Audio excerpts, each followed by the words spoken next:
The X-Zone Radio Show with Rob McConnell is largely an opinion talk show.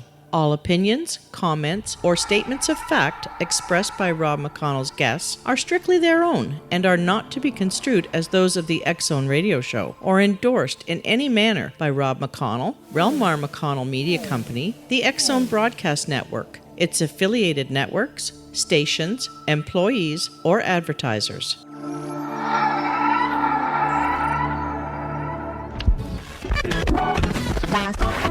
All Hit Radio.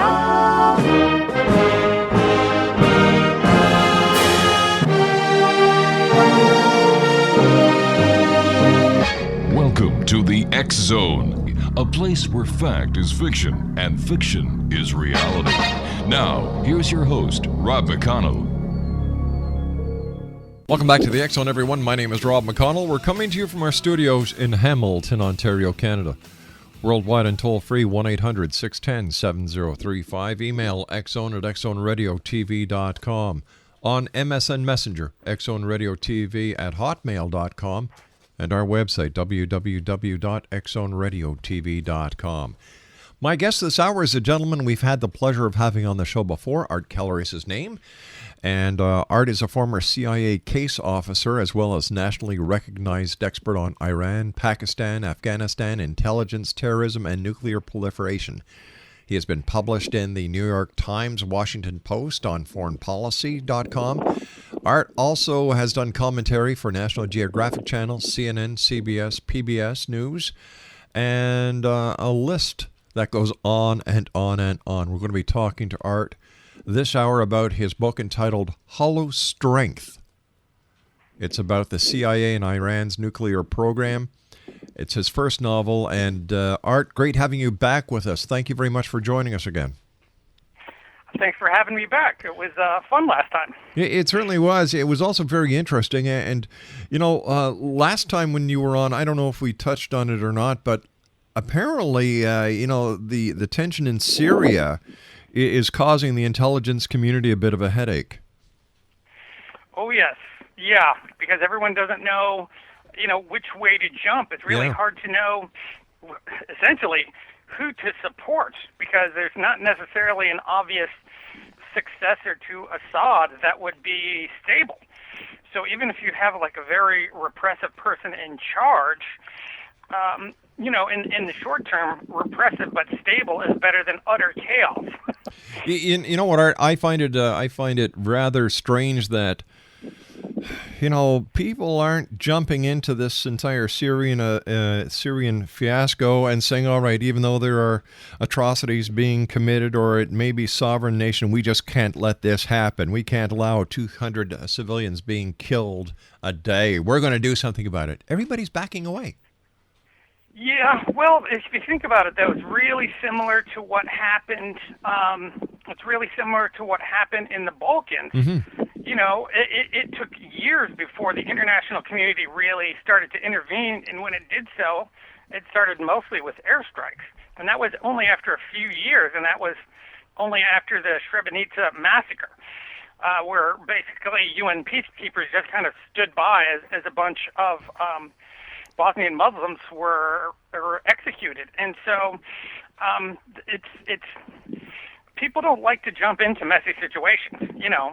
As nations and as leaders, every president or leader has to look at this and say, now, okay, how is my vital national interest at stake? Because I'm going to have to justify this if I send soldiers over there and they start dying. And so you're right. I mean, it's a funny calculation because morality is on one side and practicality is on the other. Plus, we can't take care of the soldiers that are coming home now. How in the name of heaven are we going to justify bringing more soldiers home that are either suffering from physical or mental disabilities? Oh, yeah. And I have some friends who are mental health professionals, and just the outlook for the waves of PTSD that are going to be, striking our soldiers for decades. They're going to be dealing with it, and they have nowhere near the amount of mental health professionals trained to help out with that kind of stuff. Art, So- stand by, my friend. You and I have to take our first 2-minute commercial break. X-Zone Nation. My guest this hour is Art Keller. And he is a former CIA case officer. And in my books, the CIA are the unsung heroes when it comes to keeping America and its allies, including Canada, safe. We'll be back on the other side of this commercial break in 2 minutes. For more information on Art's book, here's his website, www.hollowstrength.com. That's www.hollowstrength.com. My name is Rob McConnell. Art Keller is my special guest. We'll both be back on the other side of this 2-minute break. Don't go away.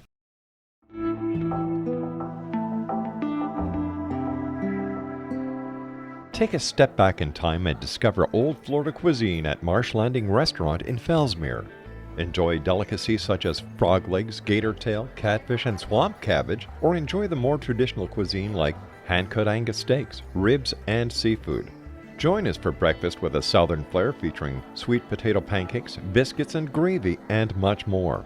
Planning a party? Marsh Landing's private dining room can accommodate groups from 8 to 80 people.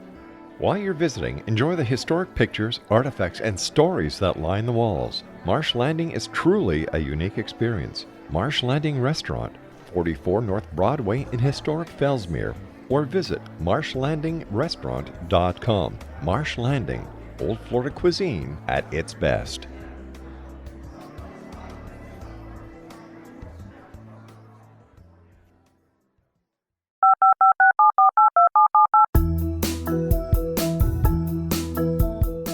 Did you know that when you're on the road with limited data or Wi-Fi, you can still listen to the X-Zone Radio Show with Rob McConnell, The Science of Magic with Gwilda Wiyaka, X-1, Dimension X, Space Patrol, and every minute of the X-Zone Broadcast Network by calling 213-401-0080, courtesy of Audio Now.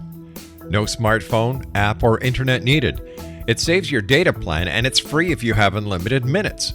Call 213-401-0080 to listen on any phone, anytime, anywhere. Remember 213-401-0080 for the best of the paranormal, parapsychology, and sci-fi radio programming anywhere, 24/7, 365.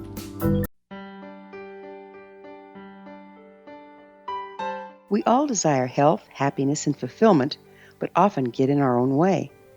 Repeated patterns that leave us out of control can keep us feeling powerless, frustrated, and unable to move forward in spite of our best efforts. Unconscious patterning disconnects us from our gifts, often destroying the very thing we seek. But there is an answer. We can take charge of our destiny and heal the trauma of our history. Shamanism is an effective ancient modality that can reconnect us with our true selves, empower the creation of our dreams, and return us to health and balance. Cody Alexander is a certified shamanic practitioner and teacher with 11 years' experience. Email healingpathways33@gmail.com or visit codyalexander.net to schedule a long-distance shamanic session today.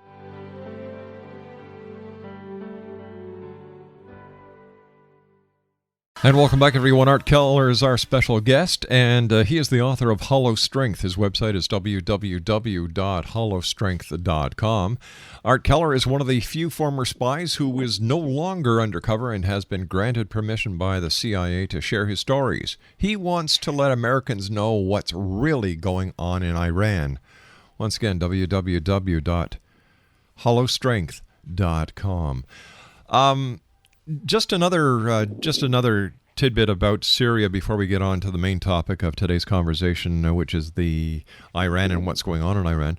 Is it true, Art? And if you can tell us, I would appreciate it, but if not, because of security reasons, you know me, I understand it.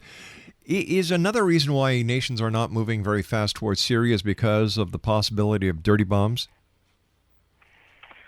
Well, yeah, I mean, there's considerable concern over Syria's, weapons of mass destruction, specifically their chemical weapons. Now, you probably recall that Israel knocked out. There was very little coverage of it in the public, but basically in 2010, Israel attacked a building that looked remarkably identical to the design of a North Korean nuclear reactor under construction in Syria. Right. So everyone kind of presumed, all right, they don't want them getting the nuclear capability. So dirty bombs, I mean, most people usually think of them in terms of RDDs, or radiological dispersion device, which is you just take something radioactive and pack some explosives around it, and then you got radioactive dust everywhere, contaminating the heck out of things. It's I mean, it's definitely a risk, but those are more a weapon of terror than militarily effective, because you know, first of all, they don't you know, with limited exceptions, unless you happen to be standing next to the bomb when it goes off. If it does, you know, disperse some radiation device into you, it'll probably take years to kill you. What it is it's just very scary, because radiation is very scary. So it's more a weapon of fear and intimidation than it is anything that's militarily effective. Now, chemical weapons, if that's what you were referring to, yeah, those are a real threat, and I've been getting a lot of inquiries on the status of their chemical weapons program, and frankly, I looked at Iran's, and Iran is a good ally of Syria, so they would likely have shared chemical weapons technology. I really don't know the status of that. Wow. I do know that there was a lot of rumbling when I was in Iraq as a weapons inspector, that people were saying, oh, well, we're not finding any WD because Saddam sent it to Syria. And I'm here to tell you that that's just nonsense, because we followed up on every report of that we could, and we found absolutely nothing to substantiate that. And if you think about it, Syria is Iran's closest ally, and Iran and Iraq are mortal enemies. Why would Saddam give all his weapons to the closest ally of his deepest enemy? That's a good point. But when it comes to Iran, what kind of weapons of mass destruction do they have? That is a really good question. I've been brushing up on the chemical weapons stockpile, and you know, the reporting on it is very shaky. We definitely know that they constructed some at the tail end of the Iran-Iraq War in the late 80s, and that they continued to have some plants that might have been in operation as late as 2000. But what we don't know is, did they shut those down permanently, and what is the fate of the stockpile? They have declared that they gave them all up. They have had some international inspections, but you know, it's a big country. There's lots of places to hide things in it, and frankly, given all the problems that happened with them on their nuclear program, and getting them to be forthcoming, and all the smoking guns, I have a hard time believing that they got rid of all of them. I think they would hold on to them, just at least a stockpile of them. But the thing about chemical weapons is they do have a shelf life. And so 10-year-old nerve agents, while you still wouldn't want to take a bath in it, is much less effective than a brand-new nerve agent. And the same could be said with other stuff. We're having problems hearing you. If you're using a cell phone, the wind is playing havoc with it. Oh, okay. I think I can. Okay. I can. Okay. See, this is what happens, Exo Nation, when you do an interview with a member of the CIA. You've got to talk to them in the middle of an unknown lake, in the middle of a undisclosed state, and that's much better. Thanks, buddy. Good. Here's a question for you. I know that the CIA does not have jurisdiction within the United States. However, when it comes to weapons of mass destruction, and if we're looking at Iran and saying, yes, they have chemical weaponry, and if they were planning a terrorist attack within the United States, I'm not saying they are, please, this is just totally hypothetical. Right. Is it possible that let's say any outside country, instead of just pointing the finger at Iran, Freudian slip. Okay. Is it possible that these terrorists from outside countries are already within the United States in sleeper cells, and they already have the biological weaponry necessary to unleash in a massive terrorist biological attack? Well, I would say there's a good chance that they already are working to infiltrate people. And I base that on a report from a friend of mine who writes for the Washington Post. He's one of their intelligence correspondents. His name is Joby Warwick, and he's a Pulitzer Prize winner. Yes. And he did one right at an article right at the beginning of January, talking about how there had been reports of their commando teams, which is known as the Quds Force, had been sending people over to Venezuela, which, for people who don't know, the Iranian regime and Hugo Chavez, who's in charge of Venezuela, are very buddy-buddy. Now, there's not really, having worked out of embassies myself, there's not really any need to send any large number of commandos over to serve in them. That's not the kind of people you put in an embassy. Unless you're either A, training some of the locals, or B, planning some strikes, and you need a convenient place to base out of. So the presence of these Quds Force guys down in Venezuela is kind of worrying to me, and it does suggest that if shooting starts, that those commando teams could hit American interests throughout I should say U.S. interests throughout the Americas. Tell me, has Iran already started a campaign of assassinations targeting U.S., Israel, and Saudi citizens? Yeah, it has, and I'm sorry to say that it's gotten worse since the last time we spoke. Referring to Mr. Warwick there, he did an article where he had basically uncovered some information about a plot in, I want to say it's Azerbaijan, to target U.S. diplomats. Subsequent to that, there has been a plot in Kenya to target Israelis and Americans, and the Kenyans had arrested people with, I want to say, 35 pounds of high explosives. Now, I don't know if you've ever been at a demo at these kind of high explosives like C4 or RDX, but I saw just 1 pound of this stuff blow a car 20 feet straight into the air. Wow. It is incredibly powerful. It's the explosive equivalent of Brill cream. A little dab will do you when it comes to causing incredible damage. So, yeah, it's scary stuff, and 35 pounds is enough to do a lot of damage.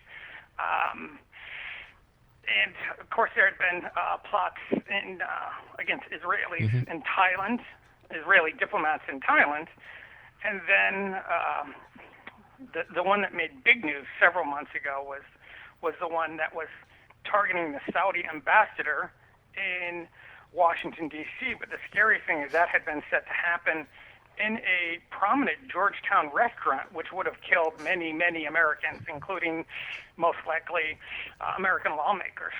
So that would have been an assassination with goody collateral damage. Yes, and then I'm sure everyone has heard just 2-3 weeks ago, Bulgaria, a busload of Israeli tourists were set ablaze in Bulgaria, right. And while Israel has been strongly condemning Iran, they haven't provided any proof. But let's be honest, who else really hates them that much right now? If it walks like a duck, quacks like a duck, and flies like a duck, then it's usually a duck. Yes. Art, you and I have to take a commercial break, my friend. Thanks very much for being with us. Always a great pleasure talking to you, and I wish you nothing but the greatest success with your book, Hollow Strength. And if you'd like to get a copy of Hollow Strength Exonation, www.hollowstrength.com is Art Keller's website at www.hollowstrength.com. Art Keller and I will be back on the other side of the news and some words from our fine sponsors. But before we go, I'd like to just to give you a heads up on a few things here in the X Zone. The X Chronicles newspaper will be published now and available on Amazon.com each and every month.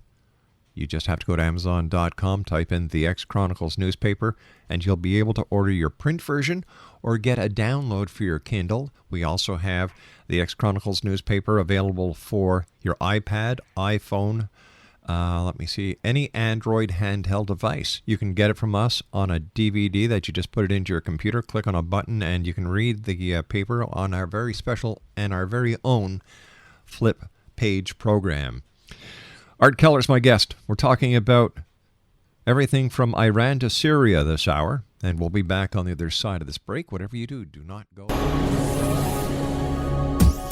This is the X Zone Broadcast Network, broadcasting worldwide on broadcast affiliates and satellite program providers, including CNN Broadcast Network, Sirius Satellite Network, Star Media, Good News Radio Network, Angel Broadcast Network, Wiki Broadcast Network, and WPBN TV. For more information on the X Zone Broadcast Network, visit us at www.xzbn.net.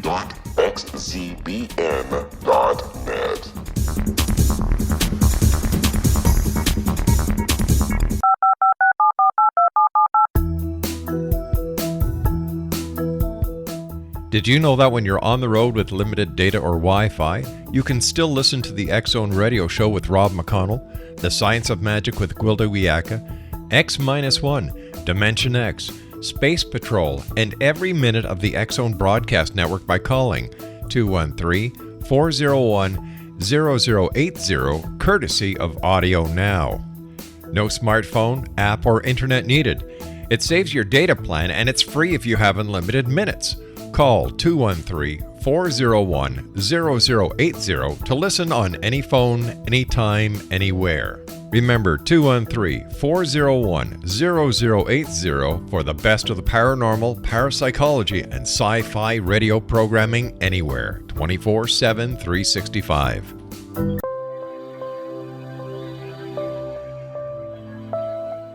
There's a legend shared by many indigenous cultures of a time when the nations were cast to the four corners of the world. Each nation was given a body of sacred knowledge that held a different portion of the truth to preserve. True reality could not be known until all the nations reunited, combining the information. If a single one was missing, the world could not be reborn and darkness would prevail. The Science of Magic Radio is dedicated to reuniting the sacred knowledge. With the understanding, none of us has all the answers, but together we can open new perceptions and possibilities. Through our combined vision, the world can be reborn into a place where darkness no longer prevails. Join me, Gwilda Wiyaka, and the Science of Magic daily on the X Zone Broadcast Network, xzbn.net, or visit us at thescienceofmagic.net.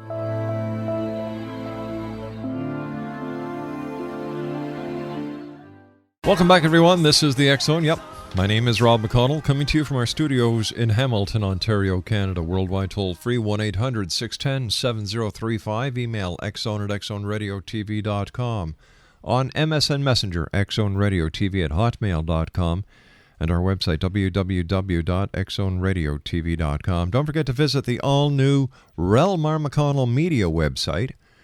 Relmar is the parent company of the X Zone Radio TV show, Paragators, the X Chronicles newspapers, and all the other companies that I am affiliated with. Their new website, www.rel-mar.com. Exonation, Art Keller is my special guest. It's great having Art with us. And Art, as a former law enforcement officer, I have a lot of respect for the work that CSIS in Canada does and the work that the CIA does, because if it wasn't for the intelligence community, our law enforcement agencies and our military agencies would be blind to what's going on outside of the territorial limits as set by our great country's boundaries. So thanks, Art, to you and the other guys who do such a great and I know unthankful job, because people, when they think of the CIA, they, cloak and dagger, but you guys perform one hell of a service, and thank you very much. Well, you're very welcome, and it's nice to hear it. It's true. It's unappreciated.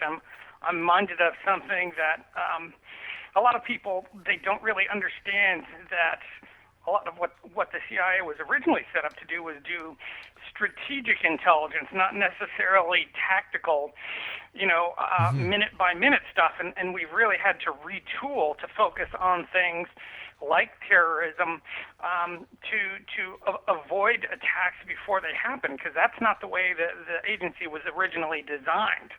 And an example of that is during the first Desert Storm, after it was over, General Schwarzkopf complained that he didn't get any support from the CIA.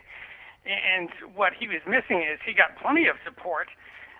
He just didn't get it in the way that he expected. We had gotten them the plans for the T-72 tank, so they knew everything they needed to know about how their enemy was equipped. But that was something that took years to develop, and it's not something you can turn around on a dime. He was expecting, battlefield intelligence, and that's not what the CIA exists to do. That's what the other intelligence agencies for, because the DoD has several of their own, whose job it is to generate that kind of real-time battlefield support. It sounds like the general was watching too much TV. Yeah, that's not an unknown problem in U.S. policymakers. Dick Cheney was reported to be a very big fan of 24, and he's actually known to have said, well, why can't the CIA be more like Jack Bauer? Well, maybe that's because he used to also watch the Bugs Bunny show, and he used to root for the coyote instead of the Roadrunner. I don't know. Yes, I don't know either. Can you explain to our listeners what the role of the CIA is in our modern society? Well, it is one of, mainly in 95% of what it does is intelligence collection. And so that's just, essentially stealing secrets. It's your job to figure out what people are trying to hide from us and figure out a way to get that, whether that be recruiting someone or figure out a way to slip a listening device into an embassy or consulates, or to, slip a computer virus onto a computer that opens up that computer and makes it turn out its secrets.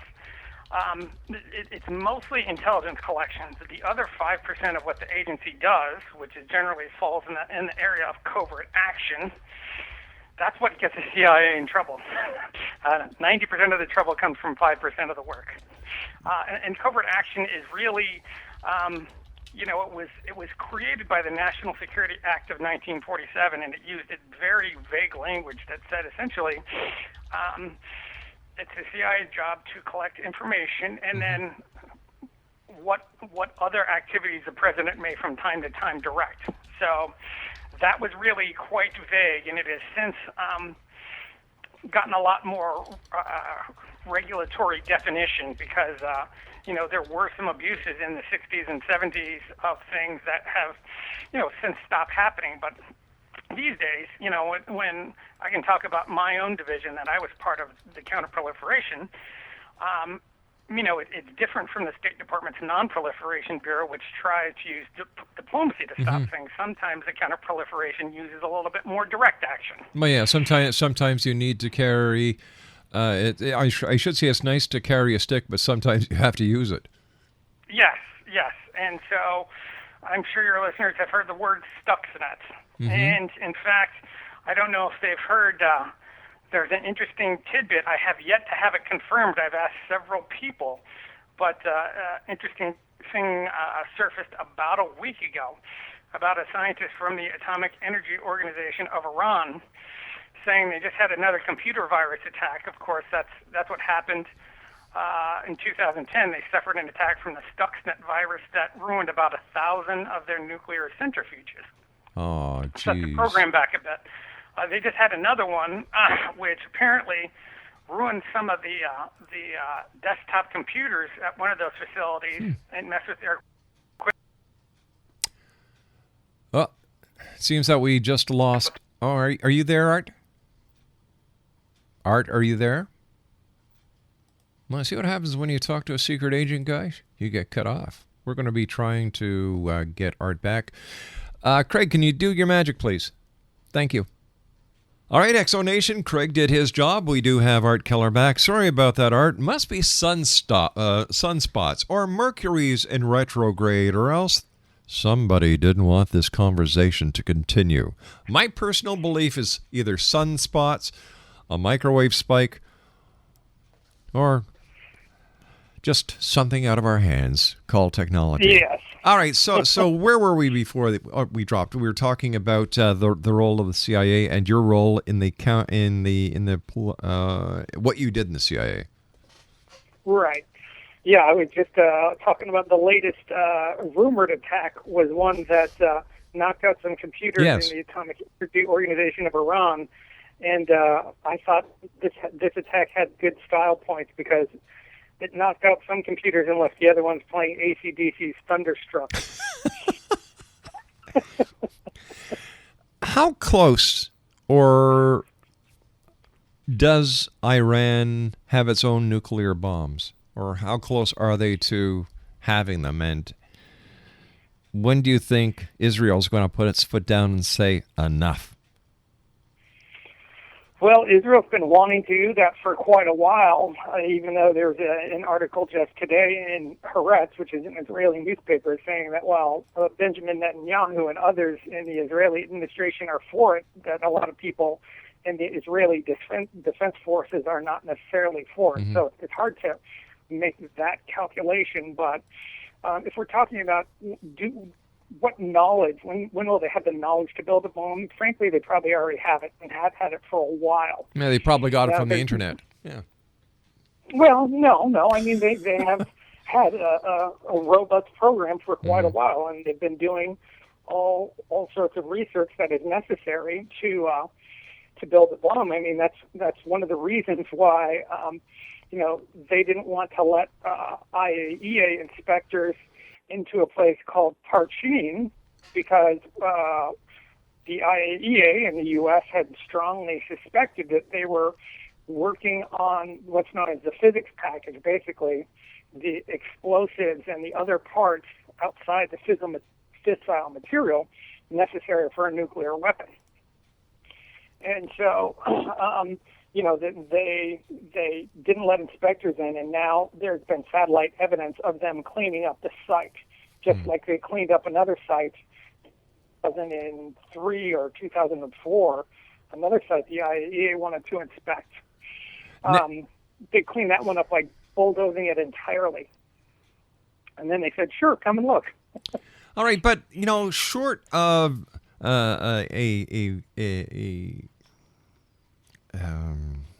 a strike by by either Israel or members of the good guy squad, what can be done to force Iran into stopping making nuclear weapons? Well, that's very much a tough one. They've shown a lot of intransigence, and in a way, their own supreme leader has painted himself into because in 2003 he issued a fatwa, a religious decree saying nuclear weapons were evil, and that therefore Iran wouldn't be going for them. Now, he's reiterated that several times since. Now, the problem is, in order to make a clean break with their past and fess up, they know that would mean letting in inspectors and letting them talk to the scientists that we've been trying to talk to for quite a while. And I think they know that we would find evidence of a military program because there are just too many hints that they've had one. But which what would in turn prove that the supreme leader has been lying. And his status is a little bit shaky over there now. So I don't think he can afford to endanger his own power base by having himself publicly humiliated in front of the entire world.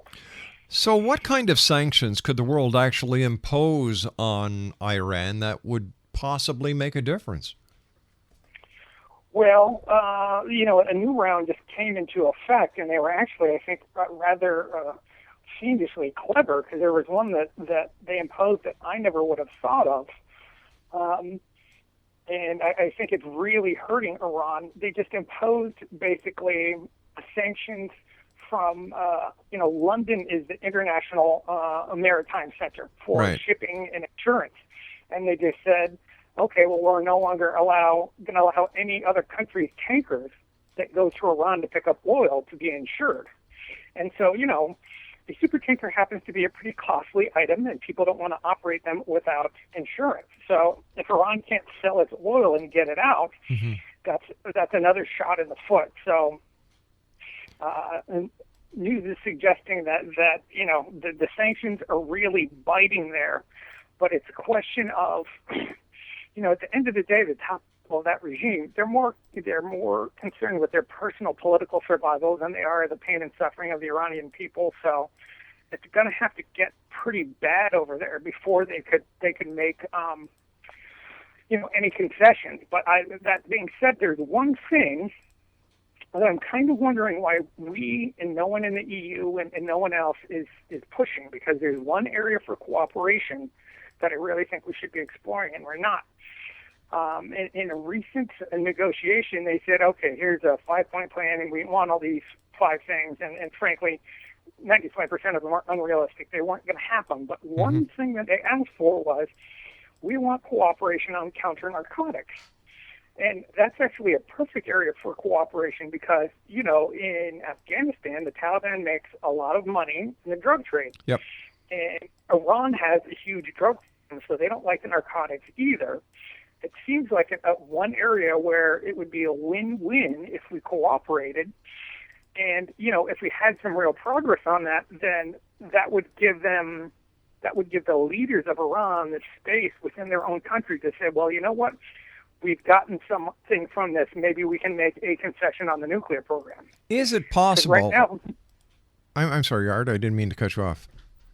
I was going to say, right now they've backed themselves into a corner by swearing up and down they don't have it, and demanding a bunch of concessions from the West first, or even considering, cutting back on enrichment, so that it's really at an impasse. But I'm sorry, go ahead. You were saying, is what possible? I was just going to say, is it possible that the powers to be who are opposed to Iran really don't want peace, that they're just waiting for the excuse to enter Iran and just smuck them down? I don't think so. At least not on the U.S. side. Yeah. There's certainly a faction within Israel that prefers the certainty of, well, if that facility is blown up, obviously you can't make anything with it.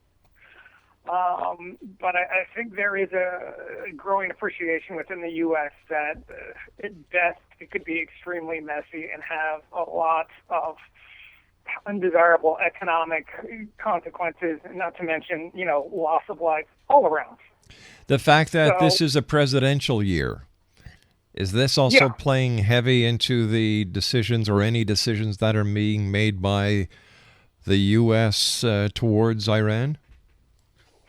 Well, presidential politics always count. It's just a question of how do they count. That has to be injected into every equation. But, I do think that no one...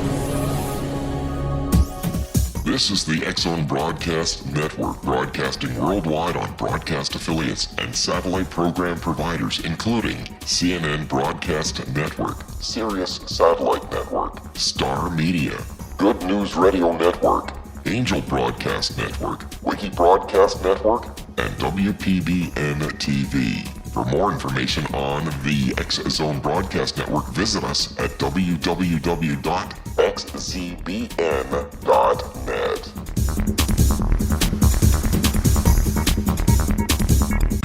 Sergeant Central. 19 Sergeant check. Officers on the scene. Hi, I'm Larry Lawson, host of Paranormal Stakeout. With over 36 years in law enforcement, I have learned a few things. The most important is the proper gathering and preservation of evidence is vital to putting the bad guy behind bars. It's no different in the world of paranormal investigation. Whether it's the search for the afterlife, cryptozoology, UFOs, and extraterrestrials, how we gather the evidence, preserve that evidence, and present it to a jury of our peers will make the ultimate difference in proving the existence of worlds and entities that are beyond our imagination. Join me, Larry Lawson, every week on Paranormal Stakeout when, along with my guests, we'll take a journey to prove with indisputable evidence what man has struggled to believe for centuries. Go to xzbn.net for the broadcast schedule and check me out at paranormalstakeout.com.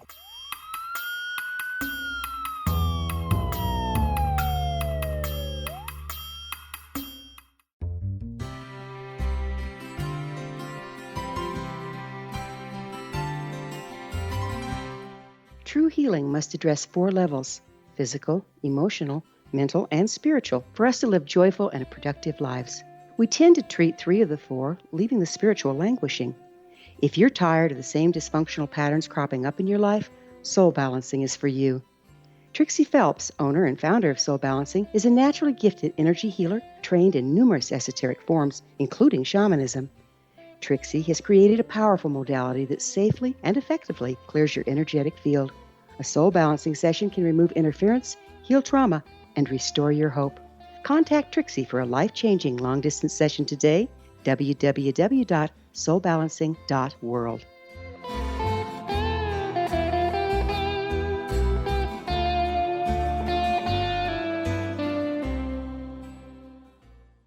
And welcome back, everyone. My guest this hour, Art Keller. He's got a great book out, Hollow Strength. It's available at www.hollowstrength.com. That's www.hollowstrength.com.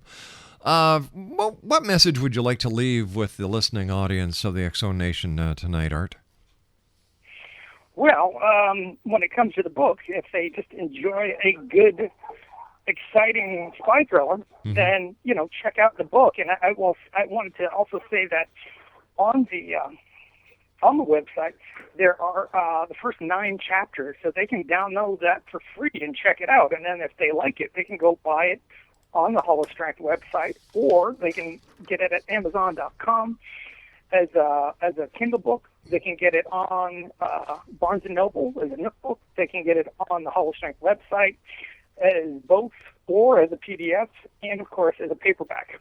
So it's available from a lot of different places, and if you like something that's authentic by someone who kind of knows the subject from inside out, then they should really enjoy that. What was it like working in the field as a CIA operative? How did you...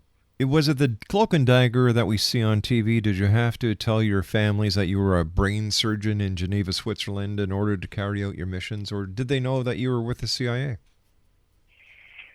My immediate family knew, but you definitely learned the wisdom of caution on that, because truthfully, the news that, my son works for the CIA is a lot more titillating than the news that my son is a plumber. So you really have to be careful about who you share that information with. And I did have 1 or 2 mishaps within my family of, I come home and it's like, how do these dozen people know that I'm undercover? I told you this was a secret. So, you do have to be careful of that. And, there's more paperwork than there is cloak and dagger, but there is still cloak and dagger going on. I mean, I've still, participated in operations where you were going to essentially break into a building to steal information on computers, that kind of thing.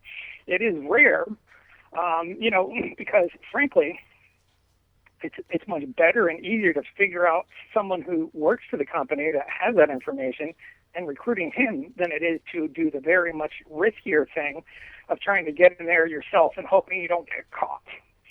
But, both do still go on, and there are other aspects, particularly in the covert action, that are very much stuff that you would see in a movie. If it ever got out, some people's eyes would pop out of their head about some of the very interesting operations that go on. Well, maybe the next time you're with us, we can talk about operations that have gone on that you can talk about. But Art, until that time, I want to thank you so much for joining us. I love your book. And until then, my friend, take care of yourself. Thanks a lot, Rob. Bye-bye now. Pleasure being on. Bye-bye. Exonation, my guest this hour has been Art Keller. He is the author of Hollow Strength. It's available at www.hollowstrength.com and fine bookstores online and brick and mortar everywhere. I'll be back on the other side of this commercial break with the news at 6.5 minutes past the top of the hour as we continue here in the X Zone with yours truly, Rob McConnell, from our studios in Hamilton, Ontario, Canada. I'll be back. Don't go away.